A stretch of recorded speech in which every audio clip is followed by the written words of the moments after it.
Hello everyone, welcome to another transformative journey. Today, we dive into the deep and soothing waters of self-compassion. Self-compassion, as defined by psychologist Kristin Neff, involves treating ourselves kindly, like we would a good friend we care about. It's a powerful tool that aids in alleviating self-judgment, isolation, and the constant tug-of-war with our imperfections. Many of us find it easier to be compassionate towards others, readily offering understanding and kindness when they go through tough times. But when it comes to ourselves, we often adopt a harsher, judgmental stance. It's this imbalance we seek to rectify today. In this era, where external pressures and self-doubt can be relentless, self-compassion is a soothing balm to help us navigate through challenges with grace and resilience.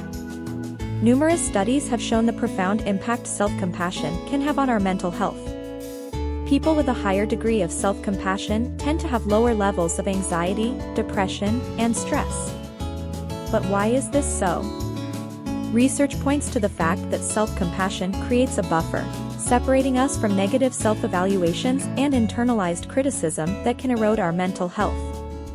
It fosters emotional resilience, enabling us to view setbacks not as defining judgments but rather opportunities for growth and learning. Furthermore, self-compassion has been linked to greater psychological well-being, encompassing aspects like life satisfaction, emotional intelligence, interconnectedness, and long-term happiness. The compassionate lens helps us cultivate a healthier relationship with ourselves, and as a result, others. Kristin Neff delineates three key elements of self-compassion: self-kindness, common humanity, and mindfulness. Understanding these facets can lead us towards a more self-compassionate stance. First, self-kindness refers to being understanding towards ourselves when we suffer or feel inadequate, rather than being harshly critical. This involves framing our mistakes in a kind, gentle way, understanding that no one is without flaws. Second, common humanity involves recognizing that suffering and personal inadequacy are part of the shared human experience, something that we all go through rather than being something that happens to us alone. Finally, mindfulness is the balanced approach we take to our negative emotions so that feelings are neither suppressed nor exaggerated. This involves taking a step back and observing our experiences just as they are, without trying to suppress or deny them, but also without over-identifying with them. When we cultivate self-compassion, we are essentially giving ourselves the permission to be human, to fail, and to pick ourselves up with kindness. This approach comes with profound benefits. Firstly, self-compassion has been linked to an increase in self-worth, confidence, and motivation.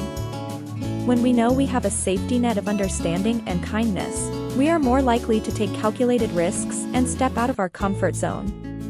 It boosts our resilience, helping us bounce back from adversity with more vigor.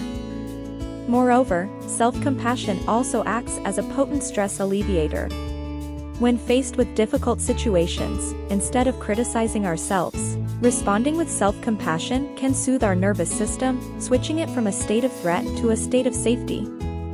Self-compassion has also been associated with healthier lifestyle choices. Studies have found links between self-compassion and healthier eating, regular exercise, good sleep hygiene, and stress management. The reason is simple: when we care for ourselves and wish ourselves well, we're naturally more inclined to take better care of our health.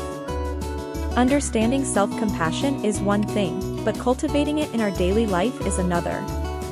So, how do we foster a more self-compassionate mindset? The process is gradual and requires patience, but here are some steps you can take. First, start by becoming more mindful of your inner dialogue.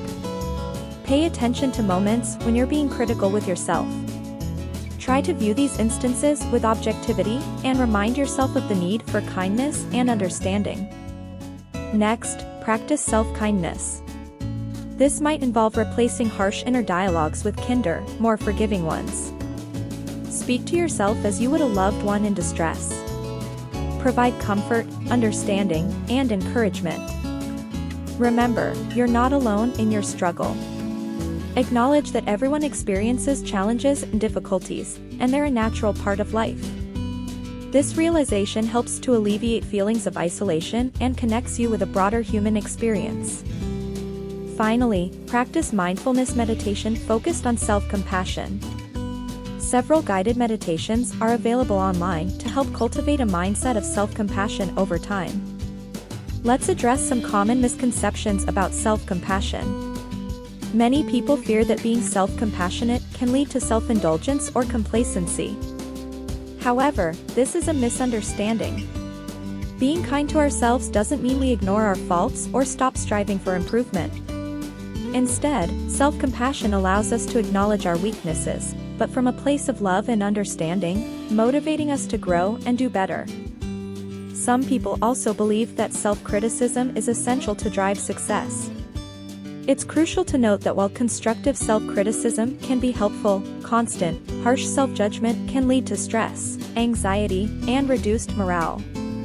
In contrast, self-compassion promotes a healthier mindset that enhances our motivation to learn and improve. Now, let's consider how self-compassion affects our relationships. By nurturing compassion for ourselves, we develop an understanding of what it means to suffer, to be kind, and to extend this kindness to others. This understanding can have profound effects on our relationships. When we are less harsh on ourselves, we are likely to be less harsh on others.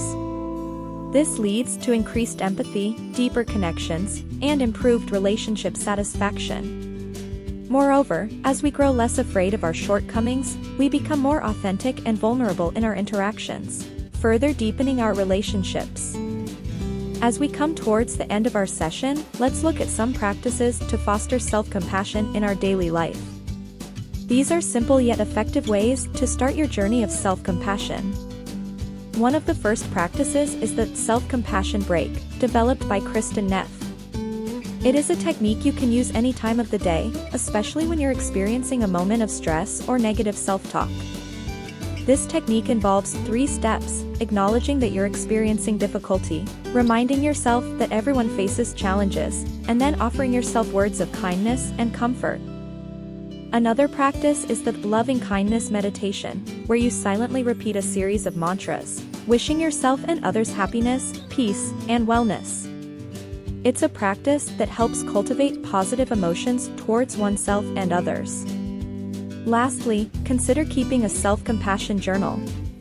At the end of each day, write down any difficult experiences you had, how you felt, and how you can respond with kindness and understanding.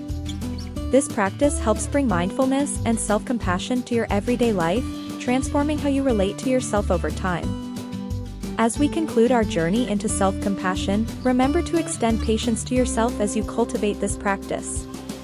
It may feel uncomfortable at first, especially if you're used to harsh self-criticism. However, with consistent practice, you'll begin to feel its benefits. Be kinder to yourself and let your kindness flood the world. Until next time, continue your journey of growth and remember, you are worthy of your own kindness and understanding.